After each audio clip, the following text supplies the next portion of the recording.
Thank you for that ridiculously amazing introduction, Marlon.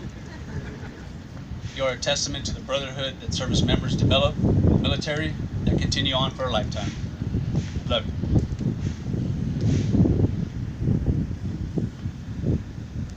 First, I want to thank God for His grace and for blessing my life. Thank you to Captain Cloyd Machichun for hosting my ceremony today. It's been an honor, gentlemen. Thank you, or special thank you, to Captain Hubbard for making the time.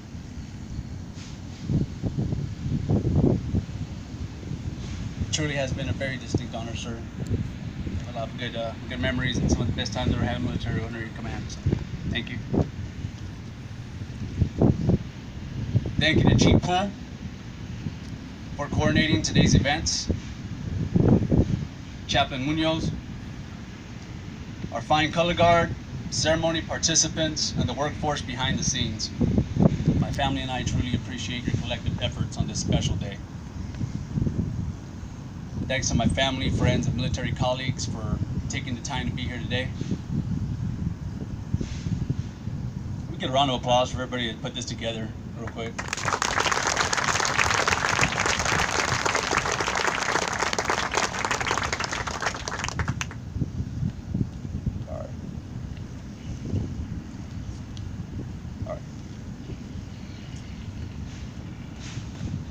They say it's time to retire when you stop having fun.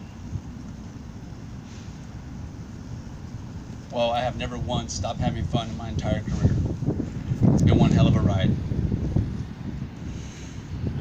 But I do think, I'm sorry, but I just don't think that I can tolerate one more completely unnecessary uniform change. So I gotta go.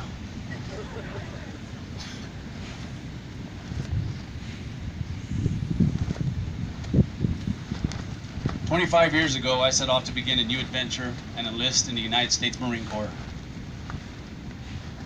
But apparently education was a pretty big deal for the Marines in the early 90s. And lucky for me, the Navy was significantly undermanned. As a young man coming out of the west side of San Antonio, Texas, expectations were not very high. I definitely had the love and support of my family and my adversity-tested household. But statistics for success in life were simply not in my favor. Early on in my Navy career, I foolishly allowed where I came from to define who I was going to be. I found myself in unnecessary conflicts, found myself challenging all authority, found myself living outside our Navy core values. My first duty station was only a 12-month tour. And exactly how I survived that with my attitude, I'm not quite sure, but I did.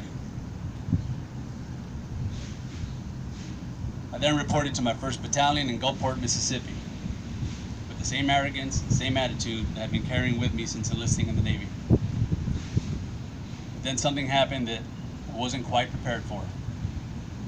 I was assigned a squad leader. Not just any squad leader, but a squad leader that genuinely cared about his sailors. This 2nd-class petty officer snatched me up by my collar and introduced me to the United States military.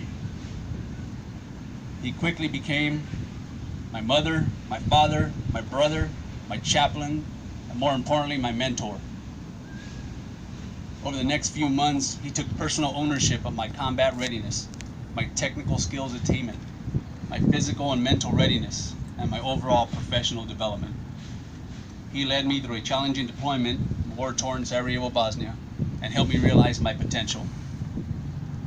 This dedication to being a leader would have a long-lasting effect on how I would lead my sailors in future assignments. In the following years, I was blessed to have several outstanding leaders and mentors, some of whom are here today. There are far too many to name individually.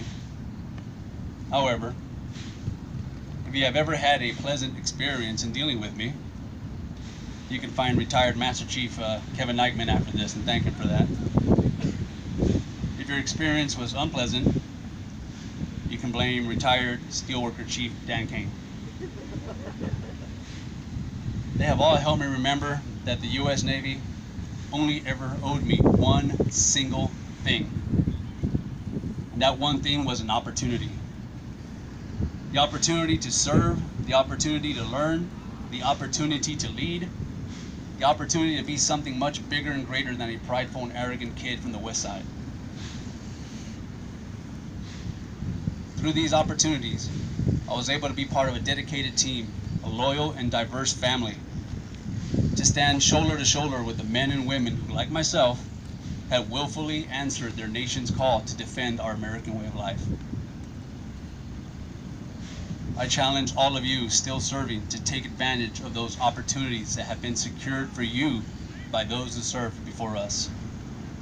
Strive to be the best service member you can possibly be each and every day. Search for avenues to grow as a professional. Challenge your fears. Lift your fellow service members up, and never ever skip an opportunity to make a positive impact on someone else's life. To the fine naval officers that I have served with in the past, our ACB-1 wardroom, and those within earshot,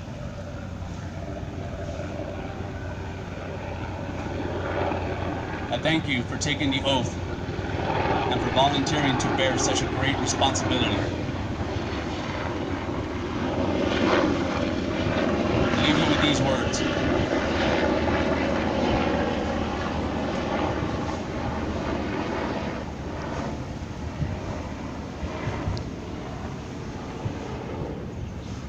All right, listen up, JOs. I wouldn't have paused if it wasn't important. I leave you with these words. Challenge your chiefs to mentor, guide, and advise you on a daily basis. After all, that is our duty. Remember that every decision you make, every order you give, must be carried out by the men and women who trust that you have made your decision with their best interest in mind. From a leadership perspective, our sailors are what make us leaders. Otherwise, we are just simply process managers. Our Navy's most precious assets are depending on you to be the very best naval officer you can possibly be. Do not let them down. To my brothers and sisters in the mess,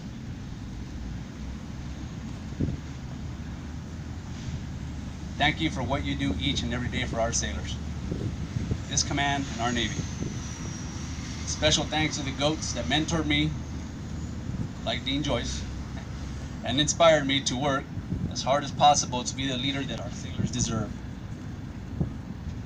We are the only military in the world that willfully takes on the added trials, pain, and triumph of initiating our own into the fold. In doing so, we understand that leadership is a privilege, and we must earn it every day. The mystique and prominence of GOAT Locker lore will remain intact only as long as we remain passionate about its preservation. Remember, do not simply wear the anchor, be the anchor. Navy Chief! Navy pride! Navy Chief! Navy pride! Navy Chief! Navy pride! Love you guys.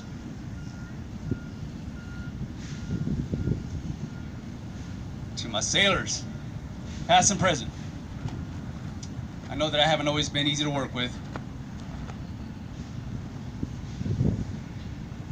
but my duty wasn't to make things easy, but rather to make you ready.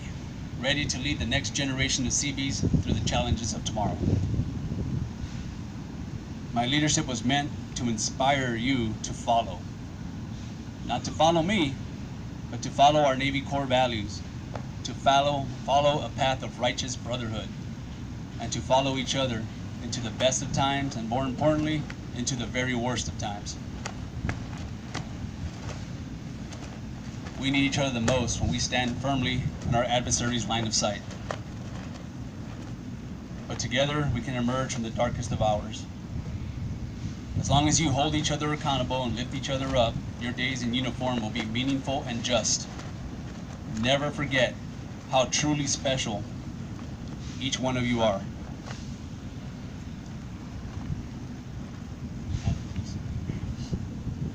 Thank you for inspiring me all these years.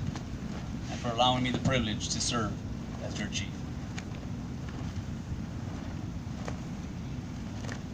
To my amazing family, there truly are no words to express my gratitude for your unwavering support these past two and a half decades, gentlemen. These past 2.5 decades. To my sister Laura and brother-in-law Kurt, thank you for making the trip and for being there for us during this transition period. I love you guys. My sister Laura is a retired Navy veteran as well, and we have spent a lot of time away from each other.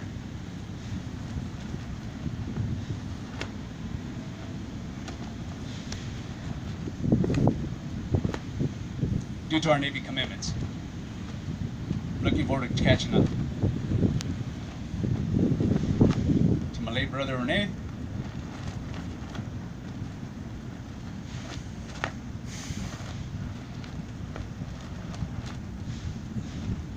thank you for watching over me all these years. I'm sure I kept them quite busy.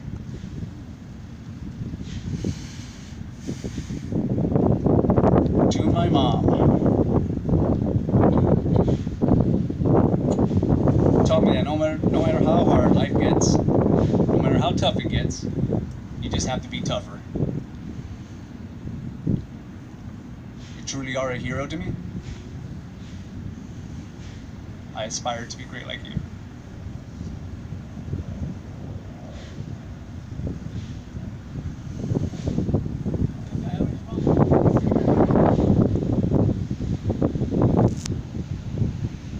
To my crazy kids, which you saw up here earlier, I truly am blessed to share this life journey with you. I hope that each of you takes great pride in knowing that I simply could not have done this without you. I love you. Dad's coming home.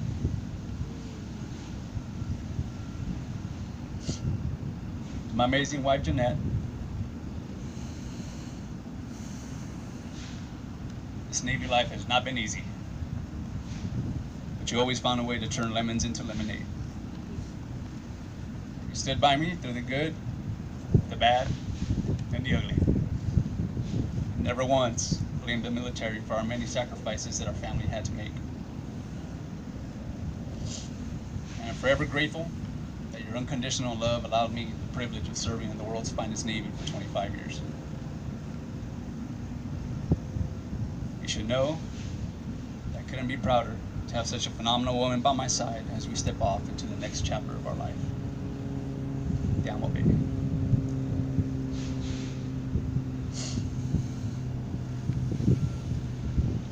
In closing, I'd like to leave you all with the words of a man who helped me realize that the time was right to turn the page on the story of my life. This simple but wise man just stopped one day, turned to his team, and said, "I'm pretty tired. I think I'll go home now." Thank you. God bless you all. God bless United States Navy Seabees.